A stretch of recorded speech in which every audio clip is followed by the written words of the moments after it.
It's my pleasure to introduce our speaker today,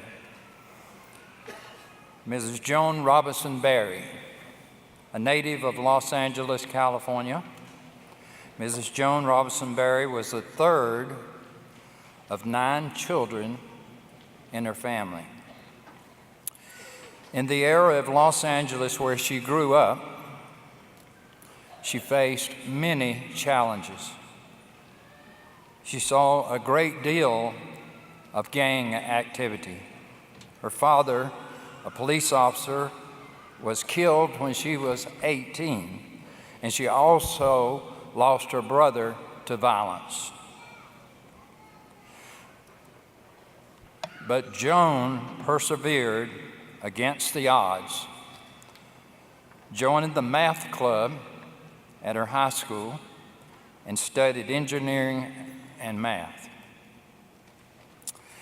Mrs. Robinson-Berry earned a bachelor's degree in engineering technology and a master's degree in engineering and a master's degree in business.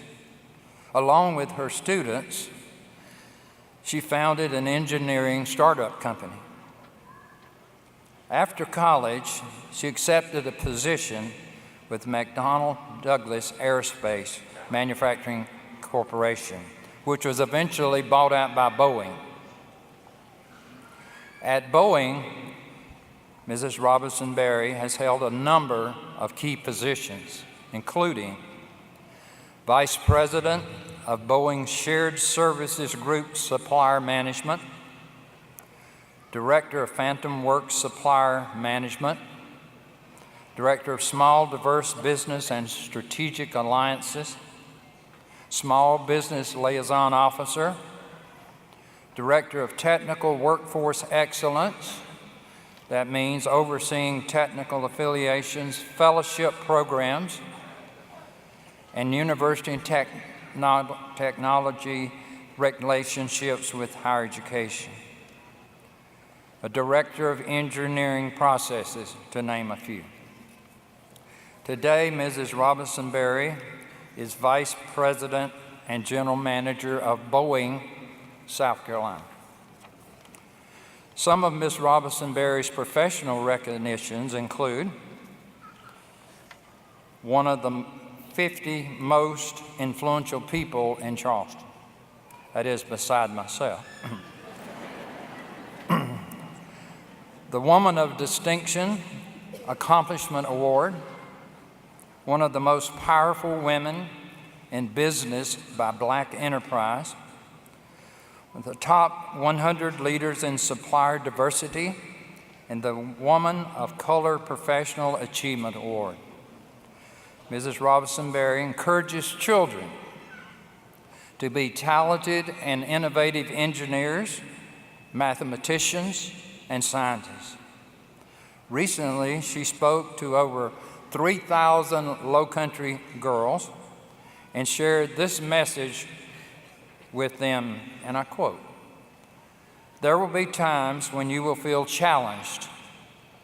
Don't give up. Don't give others the power by quitting. Stay the course. Use your skills to help improve the world around you," unquote. Mrs. Robinson-Berry, her husband Chris, they have 4 children. The Berrys attend Seacoast Church in Mount Pleasant. Charleston Southern University is proud to welcome Mrs. Joan Robinson-Berry as our 2017 commencement speaker.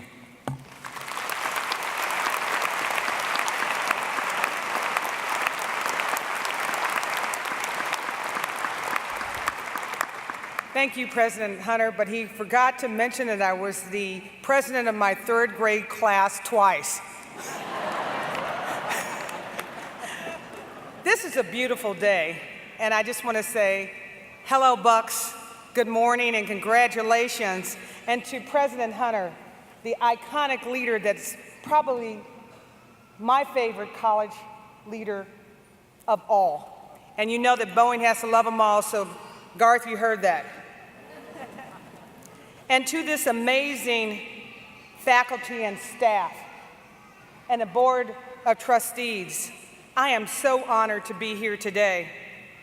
And to the 482 members of the Charleston Southern University class of 2017 and 8 Boeing graduates and your families and your friends who have supported you during this journey, congratulations on your achievement. Woo!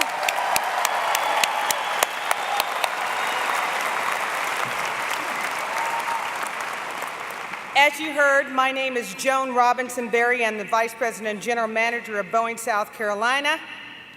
But if you were expecting to hear about Boeing or the aerospace industry, you have to make an appointment during my office hours, because this is all about you today. I'm here to celebrate you and your accomplishments, and we can focus on that business stuff later.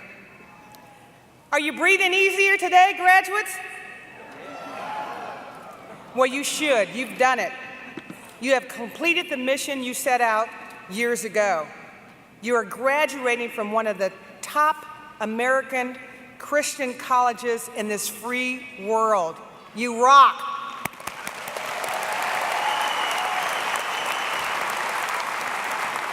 And as I said earlier, you have the best leader. I've walked on this campus and I witnessed it firsthand. Do we love Dr. President Hunter? Do we love him?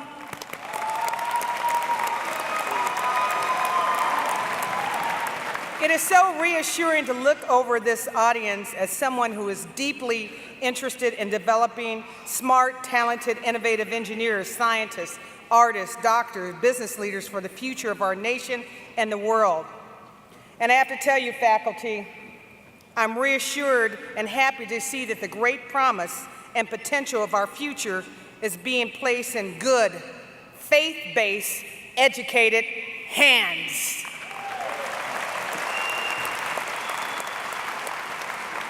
To the class of 2017, again, congratulations on reaching this important milestone in your life. You've worked hard to get here, you've learned a lot, made sacrifices, made amazing connections with students, with teachers, and colleagues. Keep those connections. Make more, network, because relationships matter. In a few minutes, you're going to graduate, and you'll be on your journey to change the world for the better. How do I know this? How can I predict that you're destined for greatness? Well, the good book says, if as one people speaking the same language they have begun to do this, then nothing they plan to do will be impossible for them. Remember that.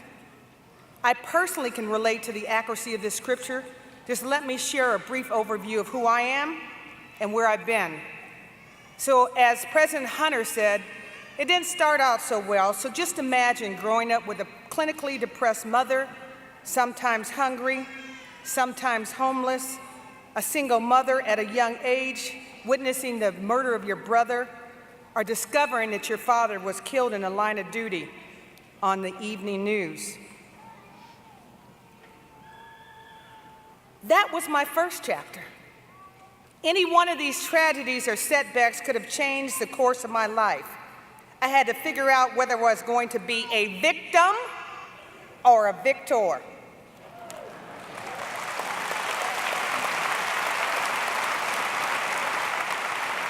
And we hear all that noise in the back of our mind because you know the devil tries to do what? Rob, steal, and destroy. But we know we're not going to believe that report. I had to work harder. And it wasn't always easy. I had to get that education. And then I found my way into math and science in the Boeing company. And ladies and gentlemen, boy, was it a great ride.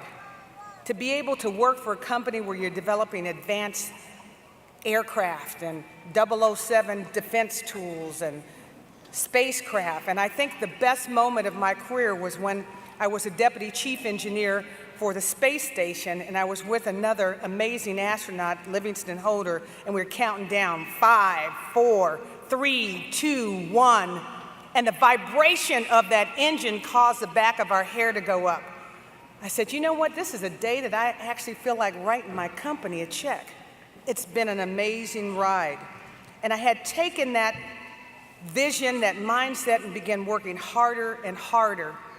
And today, I can say, even though at one time I was, yes, one of those hidden figures, the only African American in my department, I said, I'm not going to give this any energy, but I'm just going to focus on the goodness. And today, I feel like I'm an international figure because many of you guys have heard about that 787-10 that we rolled out for the President of the United States in front of viewers all over this country. That made me an international figure, and that's okay.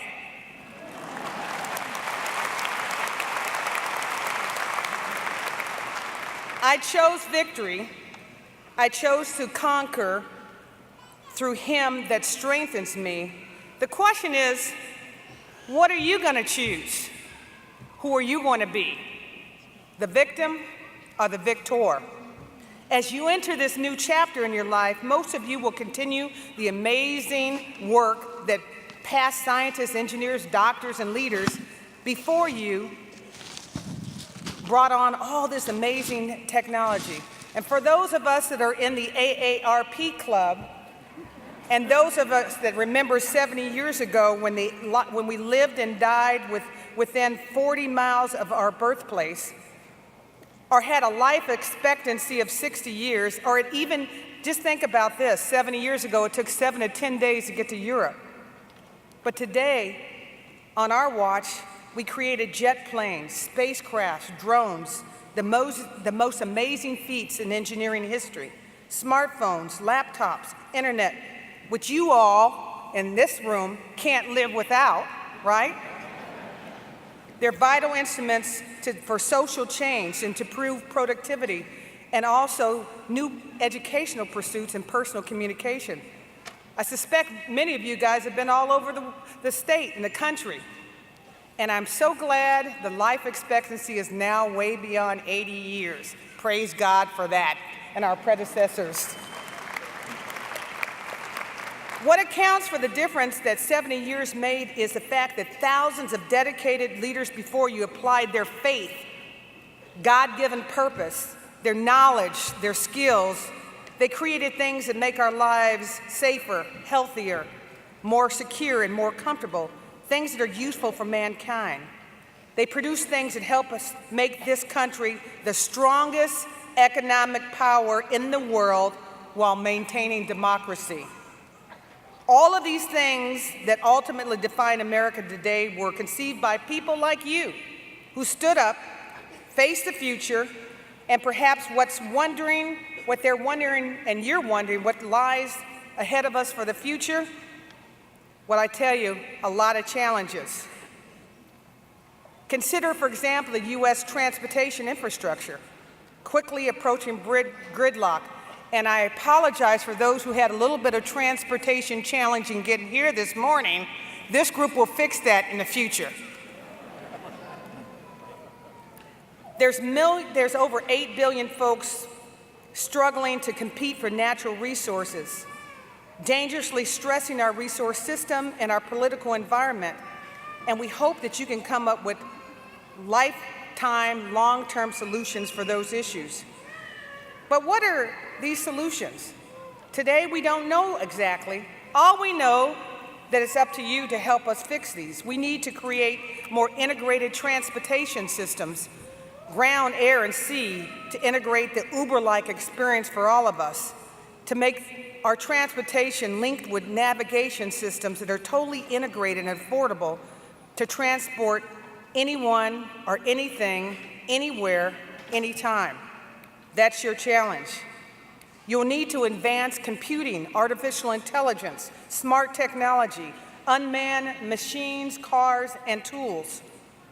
As you advance these technologies and solutions, we expect that ethical issues will arise, some more difficult to address. It will be up to you to resolve these issues for the future and mankind.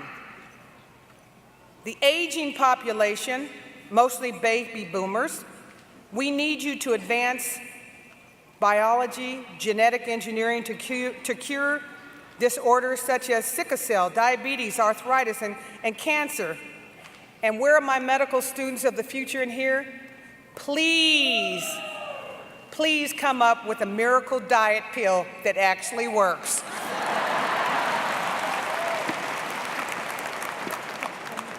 I have to say, Bucks, because I'm inspired by your faith, your energy, and just your wonderful faith-based attitude, I can go on and talk about all the important changes that lie ahead of you. But I promise not to delay the celebration too long, because we're going to have a good time later on today, aren't we? Hello. Let me conclude by simply iterating that you're about to enter a new stage in your life that has great significance for this country and mankind. You're faced with nothing less than defining the future by applying your knowledge, skills, and produce things that are for mankind that are safer, healthier, more secure, comfortable, and connected, and that will keep our country strong for our children and our grandchildren. Innovative minds are needed to determine the future conditions of mankind. And by being here today, you have proven yourself to be intelligent and dedicated enough for the job. I want to leave you with a few things that I have used in my career to run Boeing South Carolina and also my life. The first of which is faith. When you struggle and feel like giving up, have faith and remember this one phrase: do not give obstacles power.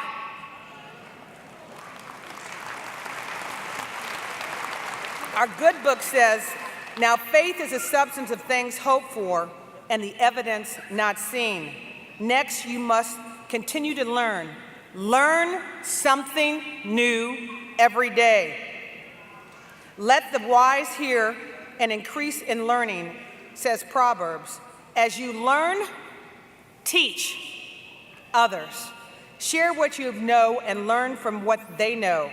Take risks and be innovative. No guts, no glory.